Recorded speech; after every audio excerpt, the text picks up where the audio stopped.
So now we come to the second part of this Unit 3, and the emergence of the United Monarchy.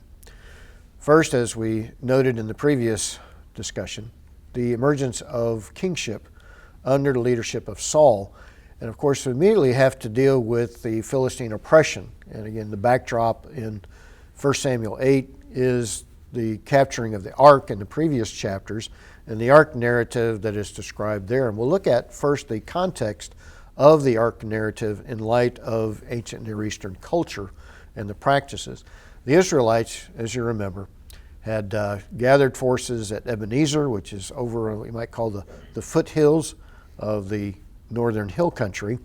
And the Philistines had come out of their central territory along the coast from the Yarkon River down to the Nahal Besor, the area of what is modern-day Tel Aviv, down to the Gaza Strip, and then inland to the edge of the hill country in the Shephelah, the foothills, where the Philistines had come to dominate. Well, the Philistines decided to, of course, expand their territories. We have them going up in the backdrop of the ark narrative. They destroy Shiloh. Jeremiah tells us about that in the temple sermon in Jeremiah chapter 7. But they also continued up into the Jezreel Valley and even to the Jordan Valley, and coming to totally dominate Israel by, in essence, dividing Israel into three different regions. The northern tribes up above the Jezreel Valley, the Philistines are in the Jezreel, Israelites are isolated into the northern hill country. The Philistines have a garrison just north of Jerusalem in the area of Geba and Michmash. And then we have the territory of Judah. So the Philistines had come in those early chapters of Samuel to dominate Israel by subdividing the country, by establishing military units in those different areas. Well, so Saul is then anointed as the first king to unite the tribes and to begin to deal with this Philistine oppression. So we have the several campaigns. First, Jonathan leads the Israelite army to drive out the Philistines from the hill country just north of Jerusalem, there at Geba and Michmash. And then the second campaign is down in the Shephelah, that is the famous story of David and Goliath. And of course, this is the emergence of David in the context of Saul's less than exemplary leadership over the nation. So part two is successful. And of course, the Israelites follow up the David victory over Goliath with the chasing of the armies down through the Elah Valley back to their home cities of Ekron and Gath. Well, the narrative then turns to the decline of Saul and the rise of David in the backdrop of the David and Goliath story, eventually leading to Saul's part three attempt to drive out the Philistines up in the north from the Jezreel Valley. And unfortunately, with the decline of Saul and his the warning that he receives from Samuel from the medium, the witch at Endor, Saul and his sons, David's closest friend Jonathan, along with sons Abinadab and Malchishua, die at the Battle of Gilboa up on the mountains. And so David then, of course, beginning of 2 Samuel, becomes king, and we read about David's kingship. Under David, of course, the expansion, military victories.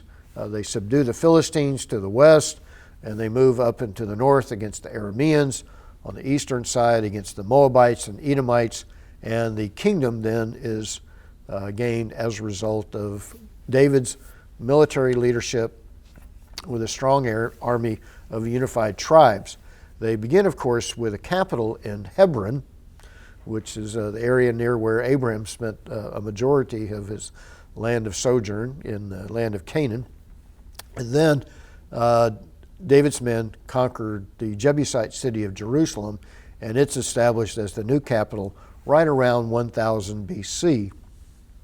And so that's kind of where, give or take about 5 years, we set the establishment of Jerusalem as the kingdom of Israel. And of course, Solomon then assumes that leadership and develops the bureaucratic network by which the kingdom becomes one of the dominant kingdoms. One of the things in the backdrop that we look at is the Solomonic and Davidic kingdoms emerged during a time of decline of Egypt, the Hittite region, and Mesopotamia. It will be another really 150 to 200 years before the emergence of the Assyrian kingdom, the empire to the northeast. The Hittites are pretty much out of the picture as a result of the impact of the Sea Peoples and the decline of the Hittite culture, even though we have a small area of northern Syria, what is modern northern Syria today, is the Neo-Hittite, and that's where Uriah, the Hittite, comes from, is what we call the Neo-Hittite world of ancient Syria. So, again, the rise of David, Solomon assumes the kingdom, develops the extensive network. He marries Pharaoh's daughter. And one of the things we'll look at is issues of kingship relative to international treaties. So Solomon very much becomes a king like the nations in that he ends up marrying numerous wives from the various people groups that he made treaties with. And again, what seems innocent in the marriage to Pharaoh's daughter in chapter 3, verse 1 of 1 Kings becomes the beginning of the end of Solomon. So Solomon is the peak of the kingdom in terms of international renown. He's known for his wisdom on an international scale.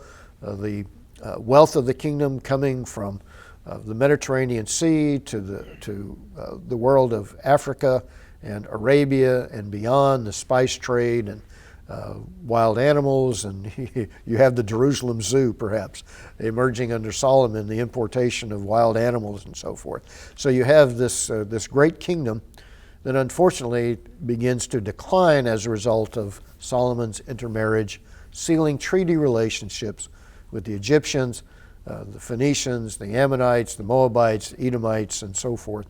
And we come to that difficult chapter 11, where Solomon loved many foreign women, in addition to the daughter of Pharaoh, and those lead him into idolatry, which ends up in, of course, the division of the kingdom under Rehoboam. And when Jeroboam, a former leader under Solomon, escapes to Egypt in rebellion, comes back to lead the northern kingdom in the division. Jeroboam sets up new sanctuaries, alternatives to Jerusalem. He sets them up in Bethel in the southern end of his territory, Dan up in the northern end, and we have now replacement temples with the erection, of course, of golden calves at each of those sites, imitating the story back in Exodus chapter 32. So the division of the kingdom, and then we have, of course, in the Kings and Chronicles material, the evaluation of the kings. Kings in Judah are evaluated, did they follow in the precepts and statutes and commandments of the Lord like their father David, or did they not?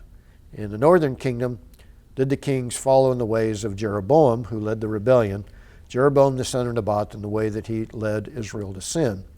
And we have this general description in the northern kingdom of the general decline of the religious character of kingship, as you'll have, for example, in the description of Omri, that he did more evil than all of the kings before him. That would, of course, lead up to the great Elijah story when, in the narrative of Kings, Ahab, in the expansion and embellishment of the new capital city of Samaria, bought by his father Omri from Shemer, so it's called Shomeron in the Hebrew, translated into the Greek as Samaria, and it becomes the new capital city. Well, in the new capital city, the king's narrative describes the erection of a temple to Baal and the worship of Baal and Asherah under the leadership of Ahab and of his Phoenician wife Jezebel. And that will, of course, be God's cause to raise up Elijah in the narrative of the king's material to confront this new level of idolatry, that now Baal and Asherah have replaced Yahweh, the God of Israel, as the chief deity in the northern kingdom. So that's why God raises up Elijah to confront the issue of deity and kingship and who provides for the people. Hence the drought followed by rainfall after God demonstrates his power on Mount Carmel in that famous account. So, from that point on, of course, we have further decline in the northern kingdom, but also at the same time, Judah is declining, and we have the cycles of kingship, faithful kings such as Asa, Hezekiah, and Josiah, but eventually even that leads to an end. So the conquest of Samaria in 722, the hands of the Assyrians under Shalmaneser V, followed by Sargon II, deportation of 27,000 plus Israelites from the northern kingdom will lead to the dispersion of Israelites along the northern frontier of the Assyrian homeland, north and northeast of Nineveh. Then, of course, the continued decline of the southern kingdom will follow likewise.